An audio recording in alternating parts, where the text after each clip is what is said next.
नमस्कार, आप देख रहे हैं कैपिटल टीवी का खास शो महाराष्ट्र फाइल्स। आपके साथ मैं हूं परवीन शेख। हम लेकर हाजिर हुए हैं महाराष्ट्र की 5 बड़ी खबरें जिनका आपसे है सरोकार। आपको बताएंगे कि कैसे उद्धव बने राहुल और सोनिया के लिए बड़ी चुनौती। महाराष्ट्र विधानसभा चुनाव की तारीखों के ऐलान की, शिंदे फडणवीस के दांव से मुश्किल में आए विपक्ष की। इसके अलावा जानेंगे कौन किसे दे रहा है चुनौती, कौन किसकी बढ़ा रहा है टेंशन। साथ ही आपको इन सभी खबरों से कराएंगे रूबरू। लेकिन तमाम बड़ी खबरों में आगे बढ़ने से पहले एक नजर डालते हैं महाराष्ट्र की टॉप हेडलाइंस पर। महाराष्ट्र में सीएम पद की दावेदारी को लेकर तेज हुआ टकराव। उद्धव ठाकरे के बयान से राहुल और सोनिया की बड़ी मुश्किलें। महाराष्ट्र विधानसभा चुनाव को लेकर इलेक्शन कमीशन की तैयारी पूरी। राज्य में चुनाव की तारीखें आई सामने, सितंबर में होंगे चुनाव। रक्षाबंधन से पहले 1 करोड़ से ज्यादा महिलाओं को महाराष्ट्र सरकार देगी बड़ी सौगात। लाडली बहना के रजिस्ट्रेशन ने तोड़ा रिकॉर्ड, 46,000 करोड़ का प्रावधान। किसान नेता ने सीएम एकनाथ शिंदे को दिया अल्टीमेटम, बोले किसानों से जुड़ी मांगों को जल्द करें पूरा, नहीं तो भुगतने होंगे नतीजे। महाराष्ट्र में राजनीतिक तूफान। गुलाबराव पाटिल ने बीजेपी और एनसीपी नेता पर साधा निशाना, बोले बीजेपी ने एनसीपी नेताओं का नहीं किया प्रचार। तो महाराष्ट्र फाइल्स में सबसे पहले बात करते हैं एनडीए गठबंधन में आई दरार की। महाविकास आघाड़ी में मुख्यमंत्री कौन होगा, जिसे लेकर विपक्षी गठबंधन में घमासान छिड़ चुका है। उद्धव ठाकरे के दिल्ली दौरे के बाद भी उन्हें कुछ हासिल नहीं हुआ है। 10 जनपद पर नाक रगड़ने के बाद भी सोनिया गांधी ने उद्धव के नाम पर मोहर नहीं लगाई है, जिससे एमवीए में दरार चौड़ी होती जा रही है। दरअसल दिल्ली दौरे पर आए उद्धव ठाकरे ने मीडिया से बात की थी और इस दौरान जब उद्धव ठाकरे से पूछा गया कि क्या वो फिर से सीएम बनना चाहेंगे, तो उन्होंने जो जवाब दिया उससे कांग्रेस एनसीपी की टेंशन बढ़ सकती है। इस पर उद्धव ठाकरे ने कहा, अगर मेरे सहयोगी दलों को लगता है कि मैंने अच्छा काम किया है तो उनसे पूछे क्या वो मुझे सीएम के रूप में देखना चाहते हैं। आखिरी फैसला तो लोग ही करेंगे। मैंने मुख्यमंत्री बनने का सपना नहीं देखा था, ना ही मैं बनना चाहता था, लेकिन मैं जिम्मेदारी से भागने वालों में से भी नहीं हूं। मैंने जिम्मेदारी ली और अपनी क्षमता के अनुसार बेहतर काम करने की कोशिश की। तो महाराष्ट्र विधानसभा चुनाव में अब ज्यादा वक्त नहीं बचा है। उद्धव ठाकरे की शिवसेना, शरद पवार की एनसीपी और कांग्रेस एक साथ मिलकर चुनाव लड़ने की तैयारी में है। लेकिन सीटों के बंटवारे और उद्धव के खुद को सीएम फेस बनाने पर बात जो है वो बिगड़ चुकी है।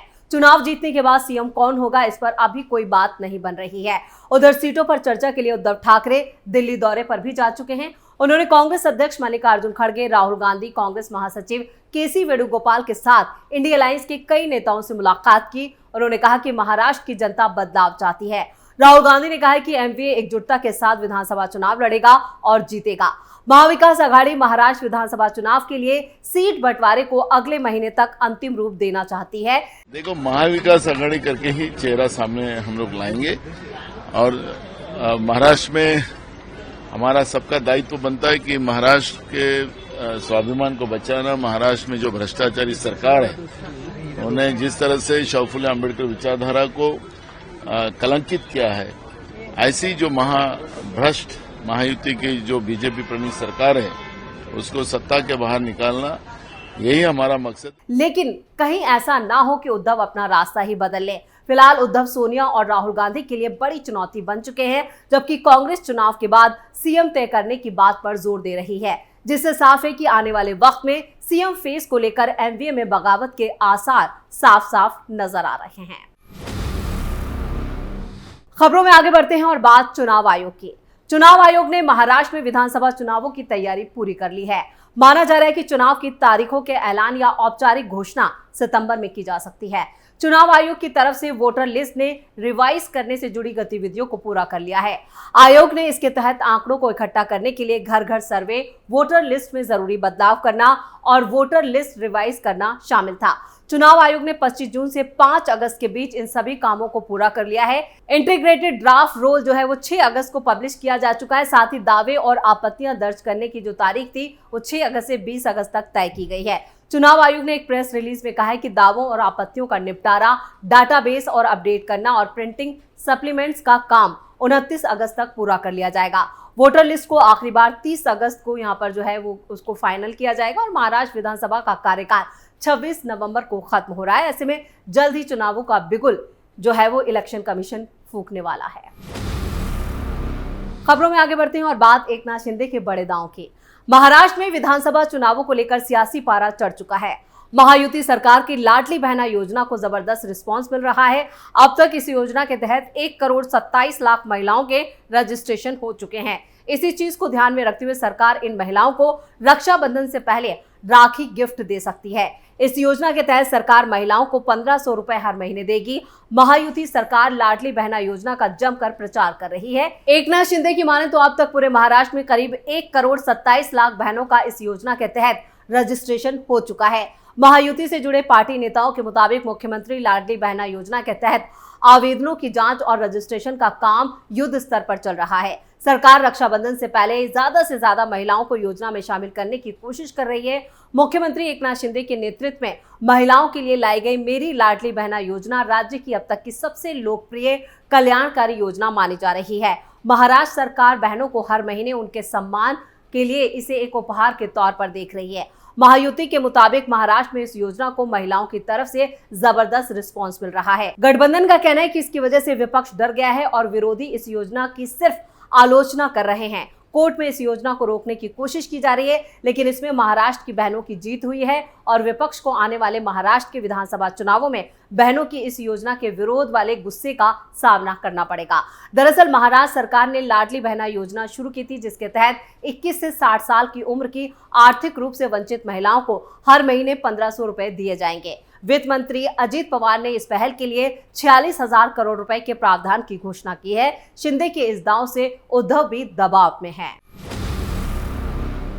खबरों में अब बात अगली खबर की। महाराष्ट्र में चुनाव से पहले महायुति को झटका लग सकता है। ये सिर्फ कयास है, क्योंकि इस तरह की खबरें लगातार फैलाई जा रही हैं और एक नैरेटिव सेट किया जा रहा है।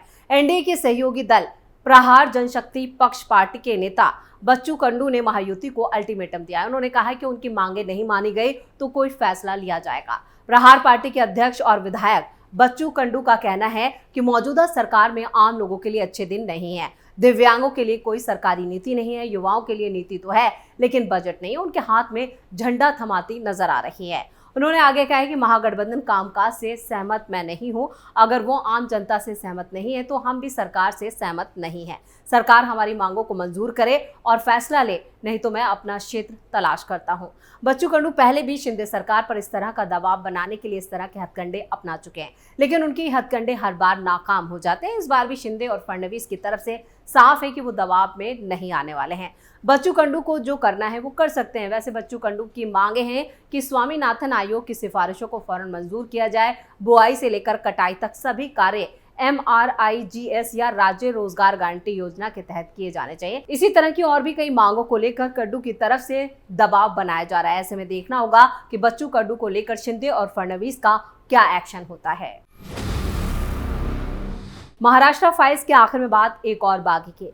विधानसभा चुनाव की तैयारियां जोरों शोरों से शुरू हो चुकी हैं। सत्ता पर काबिज महायुति और विपक्षी गठबंधन महाविकास अघाड़ी में सीट शेयरिंग को लेकर चर्चा शुरू हो चुकी है। इस बीच जलगांव में एक बड़ा राजनीतिक तूफान खड़ा हो गया है। शिंदे गुट के नेता और पालक मंत्री गुलाबराव पाटिल ने एनसीपी और बीजेपी नेताओं पर हमला बोला है। पाटिल ने एनसीपी के गुलाबराव देवकर पर सीधा हमला बोलते हुए कहा कि उन्होंने लोकसभा चुनाव में महाविकास अघाड़ी का नहीं बल्कि बीजेपी का प्रचार किया। पाटिल ने कहा कि देवकर को दूध संघ की चाय पसंद है, जिसका मतलब है कि वो बीजेपी के साथ मिले हुए हैं। पाटिल ने बीजेपी पर भी निशाना साधा। उन्होंने कहा कि लोकसभा चुनाव में हमने ईमानदारी से बीजेपी का प्रचार किया, लेकिन अब बीजेपी को तय करना है कि आगे उन्हें क्या करना है। उन्होंने ये भी कहा कि विधायक मंगेश चौहान और गुलाबराव देवकर की मुलाकात साजिश तो नहीं है, लेकिन इसके पीछे की सच्चाई क्या है ये तो समय ही बताएगा। इसके अलावा पाटिल ने लाडली बहना योजना को लेकर कहा है कि मुख्यमंत्री एकनाथ शिंदे 13 अगस्त को जलगांव शहर आएंगे। लाडली बहना योजना के तहत 5,33,000 में से 5,09,000 आवेदन पत्र पाए गए हैं और ये योजना बंद नहीं होगी, बल्कि ये एक स्थायी योजना है जिसे सरकार ने महिलाओं के लिए शुरू किया है। यानी वो अपने ही बयानों में यहाँ पर बुरी तरह से फंसते हुए नजर आ रहे हैं। एक तरफ वो शिंदे की तारीफ कर रहे हैं तो दूसरी तरफ वो एनसीपी और बीजेपी पर लगातार निशाना साध रहे हैं। आपको बता दें कि महायुति में एनसीपी, बीजेपी और यहाँ पर शिंदे गुट यानी कि शिवसेना जो उद्धव ठाकरे से अलग होकर गुट है वो शामिल है और सत्ता पर काबिज है। लेकिन यहाँ पर वो शिंदे गुट के जो नेता हैं वो लगातार बीजेपी और एनसीपी पर निशाना साध रहे हैं। महाराष्ट्र फाइल्स में फिलहाल के लिए इतना ही। आपको हमारा ये वीडियो कैसा लगा कमेंट करके अपनी राय जरूर दें। वीडियो को लाइक करें, शेयर करें और कैपिटल टीवी को सब्सक्राइब जरूर करें। नमस्कार।